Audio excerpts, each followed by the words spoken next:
Hola, ¿qué tal? Un muy buen saludo a todos. Hoy vamos a estar hablando y vamos a estar explicando un poco acerca sobre el capítulo 2 del libro Pedagogía Didáctica en la Educación Superior por el autor Homero Calixto Fuentes González. Y este capítulo 2 se llama La concepción científica holística configuracional. Vamos a estar describiendo un poco sobre este capítulo y sobre sus conceptos y definiciones. Así que vamos a aprender un poco sobre este capítulo y vamos a ver qué ideas era lo que nos quería transmitir o es lo que nos quiere transmitir este autor. Bueno, para empezar a describir este capítulo, podemos ver que la concepción científica holística configuracional, que sus siglas son CCHC, va a tener cuatro características principales. Y esas cuatro características principales encontramos. Número 1, que es holística. Número 2, que es configuracional. Número 3, que es científica. Y número 4, que es dinamismo y complejidad. Pero, ¿de qué trata esta concepción científica holística? ¿De qué nos habla y qué son estas cuatro características? Pues nada, pues que esta concepción científica es un enfoque epistemológico que el autor Homero Calixto nos trata de dar para que nosotros podamos comprender la realidad educativa en la que estamos y el proceso enseñanza-aprendizaje, como sabemos en términos de didáctica y pedagogía, desde una perspectiva que son integral, dinámica y multidimensional. Vale, pues la holística, que son las características de esta concepción. La holística es más que considera la educación como un sistema interconectado. Tiene puntos en el que los elementos individuales se pueden relacionar entre sí. El número 2, que es el configuracional, entiende la enseñanza y el aprendizaje como procesos psicológicos, pedagógicos, culturales, sociales, su contexto, cómo interactúan. Luego tenemos la científica, que aquí nos basamos en el análisis de la educación, con fundamentos y sistematización educativa, evidencia, por así decirlo, método científico. Y luego tenemos el dinamismo y complejidad, que en el dinamismo y complejidad no se limita a enfoques tradicionales, sino que va más a diferentes perspectivas y modelos teóricos que van a venir, y este dinamismo se va a poder, permite que se adapte el proceso educativo, permite que sea como un camaleón, que se pueda adaptar según el contexto. Vale, según el autor, según González, tenemos aquí un ejemplo sobre lo que él nos quería dar. Y ese ejemplo sería, es como algo en ciclos que tenemos: observación primero, explicación, interpretación y luego comprensión. Al darse estas cuatro, tenemos aquí un proceso clave de este proceso configuracional. Vale. Luego vemos que el autor nos quería decir o nos quiere decir que esta teoría holística configuracional va a tener tres dimensiones. Veámoslo así: tres pasos, tres etapas.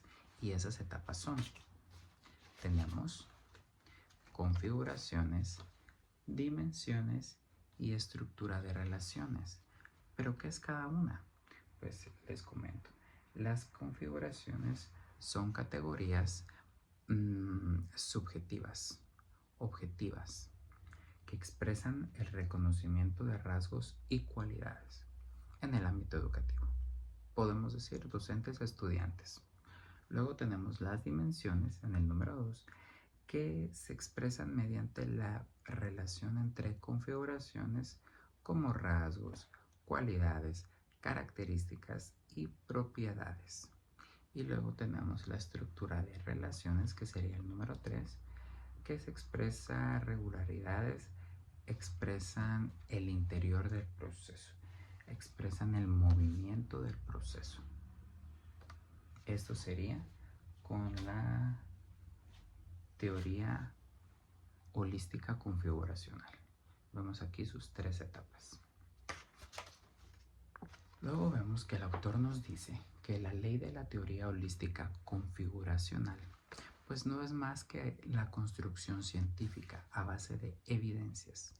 Pero para esta construcción científica necesitamos 3 estadios de construcción, 3 facetas. Y esas 3 facetas son la primera regularidad, segunda regularidad y tercera regularidad. ¿Y de qué trata cada una? Ahora lo veremos.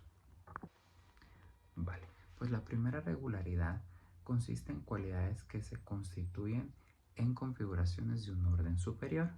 La segunda regularidad expresa que las relaciones dialécticas entre las dimensiones revelan cualidades, y la tercera regularidad es que expresa que las relaciones de sucesión entre los eslabones determinan la lógica del proceso, expresadas en el pensamiento teórico y con ellos el sentido del mismo. Bueno, ahora hemos llegado a un momento muy importante del capítulo 2, y ese momento importante es el método holístico dialéctico y sus principios. Pero antes de ver estos principios, veamos qué es el método dialéctico holístico en sí y qué es lo que nos está brindando de información. En todo caso, este es un enfoque epistemológico y metodológico que busca comprender los fenómenos de manera integral, considerando sus múltiples dimensiones y la interacción dinámica entre sus partes. ¿Ok? Entonces ahorita vamos a ver unos principios, los cuales son totalidad e interconexión, dinamismo y cambio, contradicción y complementariedad. Estos son sus 3 principios y, un cuarto, multidimensionalidad. Pero veamos, estos principios del método holístico dialéctico, el primero nos dice que todo fenómeno debe de analizarse como parte de un sistema. El número 2, dinamismo y cambio, se reconoce que la realidad está en constante cambio, se transforma. Número 3, contradicción y complementariedad. Ese se asume que en todo fenómeno existen fuerzas opuestas que generan movimiento y desarrollo. Y en el número 4, la multidimensionalidad. En la multidimensionalidad no se reduce el análisis a una sola disciplina enfoque, sino que integran diferentes perspectivas para que lograr una comprensión más profunda. No se estanca en uno, sino que tiene varias perspectivas para que se pueda comprender aún más. Luego tenemos, ya casi para ir finalizando, tenemos la concepción científica holística configuracional, que esta permite que las diferentes características vayan cambiando. Esta permite que desde el punto de vista epistemológico y lógico, la construcción científica se construya a partir de una relación dialéctrica entre lo holístico y lo complejo. Luego podemos ver que la condición humana, vista desde la concepción científica holística configuracional, nos da un ejemplo claro. Y ese ejemplo claro nos lo dio Ludwig Feuerbach, quien fue un filósofo alemán conocido por su crítica a la religión. Y él nos dice lo siguiente. Él nos dice que tenemos que tener en cuenta la espiritualidad, lo ecológico, lo biológico y lo social para poder entender la condición humana vista desde la concepción científica. Y qué mejor que este ejemplo que nos da este filósofo. Vale, entonces en sí podemos concluir que este método nos ayuda con la comprensión crítica.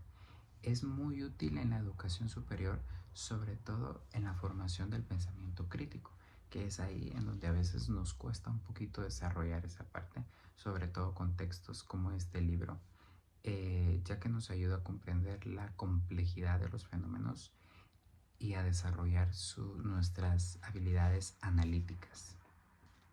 ¿Cómo? Como lo dice el autor, saber, hacer, ser y convivir.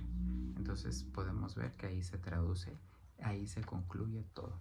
Esto es lo importante, y lo importante es eso, el ir buscando más y más conocimiento y no quedarnos solo con lo que nos den los docentes, sino nosotros hacer nuestra parte, dar esa milla extra y tratar de buscar más referencias, más información para que se pueda comprender textos tan complejos como lo es este.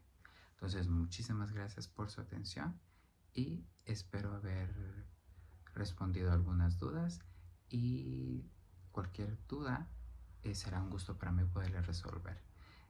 Y siempre mi recomendación es no nos quedemos con esto, siempre busquemos más y más información con responsabilidad. Un gusto saludarles, nos vemos.